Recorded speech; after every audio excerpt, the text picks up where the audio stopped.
হযরত মূসা নবী একদিন আল্লাহকে জিজ্ঞেস করে, আল্লাহ, বান্দাদের ভিতরে কোন ব্যক্তি সবচেয়ে ইজ্জতওয়ালা হবে, হতে গেলে কি লাগবে? আল্লাহ তাআলা বললেন, আমার বান্দাদের ভিতরে আমি আল্লাহ তাকে সবচেয়ে বেশি ইজ্জত দান করি যে ক্ষমতা থাকার পরও প্রতিশোধ না নিয়ে আমি রবের জন্য ক্ষমা করে দেয়। যার গালি দেওয়ার ক্ষমতা থাকার পরও হজম করে ফেলে, দেয় না। মারার ক্ষমতা থাকার পরও মারে না, যা বাদ দিলাম, তুই আমার কাছে অপরাধ করেছিস একটা, আমার কাছে তোর অপরাধ একটা, আমি একটার জন্য যে রাগ দেখাচ্ছি, আমার 1000 অপরাধ তো আমার আল্লাহর কাছে জমা আছে, জানা আছে। আমি যদি তোকে মাফ করতে না পারি, আমি সব রবের কাছে মাফ চাইবো কোন মুখে? যা, আমি তোকে মাফ করে দিলাম, ভাই হিসেবে না, আমার রবের বান্দা হিসেবে মাফ করে দিলাম। রব বলে যে মাফ করা তো আমার শান, তুই কেন মাফ করলি?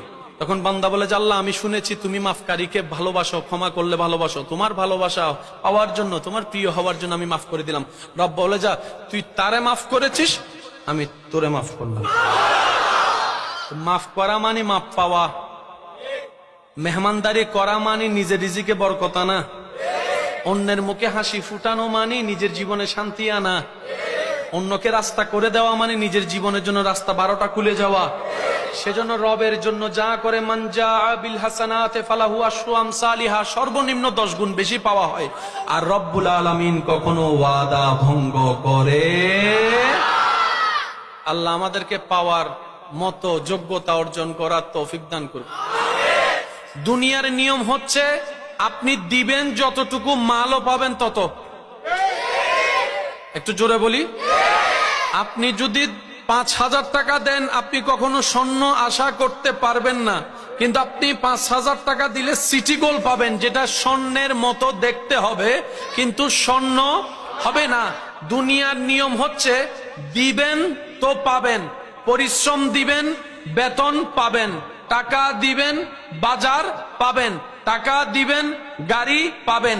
লেনদেনের যে সিস্টেমটা দুনিয়াতে বলবৎ আছে, ইমানদার ভাইয়ারা ইমানে আওয়াজে বলেন, আল্লাহ যদি নিজের যা দেওয়া আমাদেরকে দিয়েছেন এই পর্যন্ত, একটা নিঃশ্বাসের যদি আল্লাহ বেতন রাখতেন, আপনার আমার কারো পক্ষে সেই বেতন দেওয়া, সেই টাকা দেওয়া সম্ভব হতো?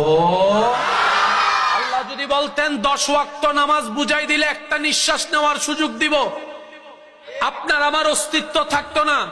রব্বুল আলামিন যদি বলতেন, তুমি 50 ওয়াক্ত নামাজ আমাকে বুঝাই দিলে আমি ফজরের নাস্তা দিব, আপনার আমার অস্তিত্ব থাকতো না।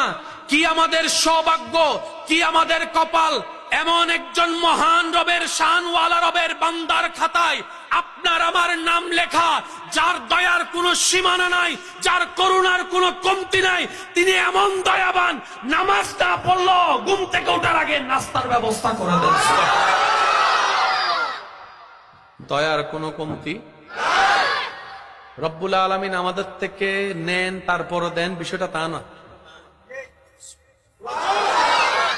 কিন্তু তিনি খুশি হন আমার বান্দায় যদি নিজে থেকে আমাকে দেয়।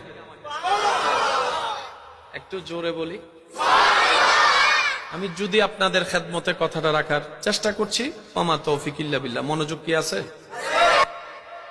দুনিয়ার সিস্টেম হচ্ছেন দিবেন পাবেন, রব বিনা হিসাবে দিচ্ছে, দিয়েছেন, দিচ্ছেন, দিবেনও, দিয়েছেন, দিচ্ছেন, দিবেন। তিনি হচ্ছেন রহমান।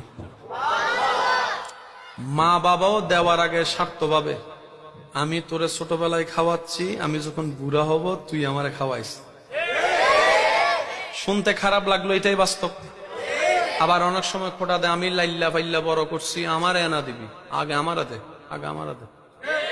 আমি জন্ম না দিলে তুই কোত্থেকে পাইতি শরীর, যদি শরীর না পাইতি আজকে বড় বস কেমনে হতি, আমার কারণে আমি দিছি।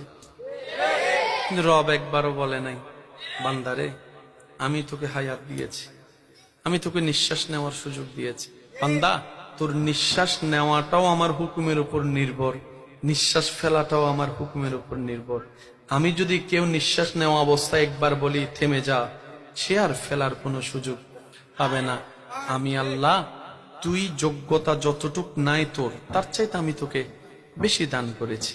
বান্দা দুনিয়াতে একটা চোখ কিনতে যা, তোর জায়গা সম্পত্তি সব বিক্রি করে ফেলতে হবে, তারপরও বরাবর চোখ তুই পাবি না। কিন্তু আমি রবকে দেখ ফিরি ফিরি 2টা চোখ তোকে দান করে দিয়েছি। বান্দা, তোর লক্ষ কোটি টাকা থাকার পরও তুই অনেক সময় কিডনি পাবি না। কিডনি তোরে কেউ দিবে না, ঠেকায় পড়লে অনেককে পাবি, কিন্তু বরাবর কিডনি হবে না।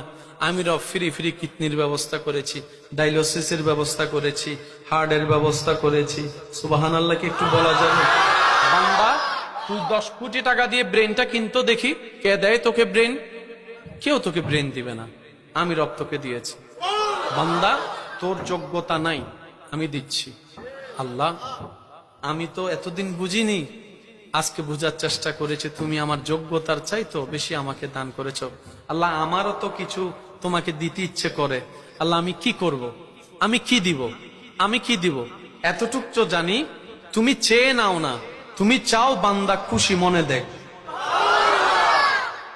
আল্লাহ কি বলেছেন যে ফজরের নামাজটা পড়লেই বাদ দিব? বলেন না। রব বলে যে নামাজ পড়লেও দিব, না পড়লেও দিব। আমি আদেশ দিয়েছি, শুধু তাকিয়ে আছি কে পালন করে তো কে করে না। হাসরের ময়দানে আমার কাছে জবাব দিতে হবে। রব বলে যে বান্দা, আমি তোর কাছে চাইবো না, চাইলে ফরজ হয়ে যাবে। যাকাত দেওয়া কি চাইছেন কে? রোজা রাখা কি চেয়েছেন কে? নামাজ পড়া কি চেয়েছেন কে? রব যখন আদেশ করে চাই, সেটা ফরজ হয়ে যায়।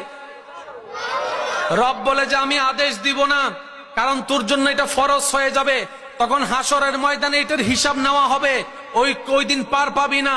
আমি রব চাই আমার বান্দা, আমি যেরকম বিনা কারণে খুশি হয়ে দিয়েছি, তুই আমার জন্য খুশি করে কর, খুশি করে কর, মন থেকে কর।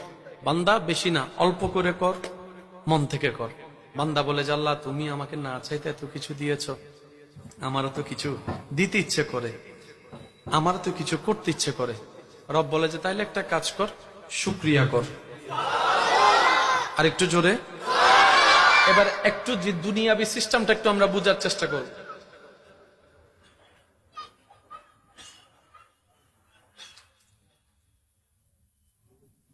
দিয়েছেন পেয়েছেন, লেনদেন বলে না? লেনদেন।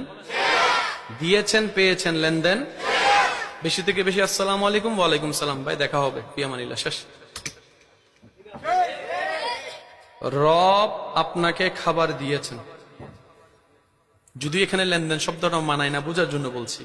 আপনি শুকরিয়া দিয়েছেন, তাহলে একটা জিনিসের হয়েছে তো, দিয়েছেন, আপনিও দিয়েছেন। রব বলে যে লা ইন শাকারতুম লাযিদান্নাকুম, এক প্লেটে শুকরিয়া করো, লাযিদান্নাকুম, আমি আল্লাহ আরো বাড়াই দিব, আরো বাড়াই দিব, আরো বাড়াই দিব।